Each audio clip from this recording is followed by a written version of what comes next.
زمانہ امن کا ہو یا بے امنی کا، محاذ جنگ کا ہو یا عوامی خدمت کا، وہ کون ہے جو کبھی سر پر کفن باندھے نکلتا ہے تو کبھی کسی مسیحا کے روپ میں نازل ہوتا ہے، اور وہ کون ہے جو برف باری اور لینڈ سلائیڈنگ کے سبب پھنسے لوگوں کی مدد کے لیے اپنی جان ہتھیلی پر سجائے زندگی کے فرشتے کی طرح نمودار ہوتا ہے۔ جی ہاں، یہ پاک فوج کا جوان ہے جو اپنے لوگوں کے لیے ہر گھڑی تیار کامران ہے۔ یہ اقبال کا شاہین اور قائد کے خوابوں کا امین ہے۔ قوم کا یہ فخر میدان عمل کا وہ شاہ سوار ہے جس نے مشکل ترین عالمی ادوار کے دوران مسلسل خطرات میں گھری ریاست کا بے جگری سے تحفظ کیا۔ سر جنگ کا دور ہو یا نیو ورلڈ آرڈر کی بازگشت، یونی پولر زمانہ ہو یا وار آن ٹیرر کا سخت محاذ، جری اور بہادر پاک فوج نے ہر مورچے پر کھلے اور چھپے دشمنوں سے اپنی قوم کی حفاظت کی ہے۔ بیرونی مداخلت کے دور میں پاکستان کو شام، افغانستان، لیبیا اور عراق بننے سے بچایا ہے۔ 40 سالوں سے افغانستان کے دہکتے انگارے کے کنارے بسنے کے باوجود قوم کو خاکستر ہونے سے محفوظ رکھا ہے، لیکن اس سب کے باوجود قوم کو 9 مئی کا سیاہ ترین دن دیکھنا پڑا۔ آخر کیوں؟ میں ہوں عائشہ ذوالفقار اور آپ دیکھ رہے ہیں پروگرام پاسبان اسلام۔ ہم اپنا آج کا یہ پروگرام 9 مئی 2023 کے روز مشتعل جتھوں کے ہاتھوں اجڑنے والی قومی شہداء کی یادگاروں کے نام کرتے ہیں۔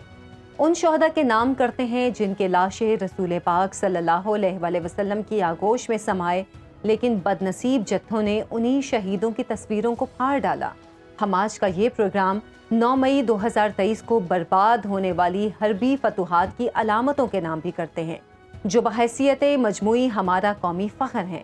کم و بیش 1 سال قبل 9 مئی کے روز کیا طوفان بدتمیزی اٹھا اور کس طرح قومی یکجہتی کا جنازہ نکلا، اسی پر یہ رپورٹ دیکھیں۔ 9 مئی 2023 پاکستان کی تاریخ کا سیاہ ترین دن، جب سیاست کے پردے میں چھپے عناصر نے جتھوں کی صورت ملک کے 12 شہروں میں دفاعی اداروں کی عمارتوں کو نشانہ بنایا، جلاؤ گھیراؤ توڑ پھوڑ کی، سرحدوں پر جان کی بازی ہارنے والے شہدائے وطن کی یادگاروں کو مسمار کیا، حربی کامیابیوں کی علامتوں کو برباد اور وطن دشمن نعروں سے فضا کو مقتر کر کے رکھ دیا۔ 9 مئی کے حملوں میں صرف پنجاب میں 600 کروڑ کا نقصان ہوا، 23 عمارتوں میں توڑ پھوڑ کی گئی، 108 گاڑیوں اور 2 میٹرو اسٹیشنز کو آگ لگا دی گئی، CST اسٹور اور لاہور کے عسکری ٹاور کو پہلے لوٹا گیا اور پھر جلا دیا گیا۔ پرتشدد جتھوں کے حملوں میں لاہور کے DIG آپریشن سمیت 150 سے زائد پولیس اہلکار زخمی ہوئے۔ مشتعل جتھوں نے خیبر پختونخوا میں 139 مقامات پر سڑکوں کو بلاک کیا۔ پرتشدد مظاہروں کے دوران صوبے کی 13 سرکاری عمارتوں سمیت مجموعی طور پر 15 املاک کو نذر آتش کیا گیا۔ 12 سرکاری گاڑیوں سمیت 17 گاڑیاں جلا کر راکھ کر دی گئیں۔ مظاہرین کے پتھراؤ کے نتیجے میں 58 پولیس اہلکاروں سمیت سینکڑوں عام شہری زخمی بھی ہوئے۔ اس وقت انتہا ہو گئی جب سیاسی فتنہ گروں نے لاہور کے لبرٹی چوک پر جمع ہونے والے جتھے کو قائد اعظم کے رہائش گاہ جناح ہاؤس المعروف کور کمانڈر ہاؤس پہنچنے کی ہدایت کی۔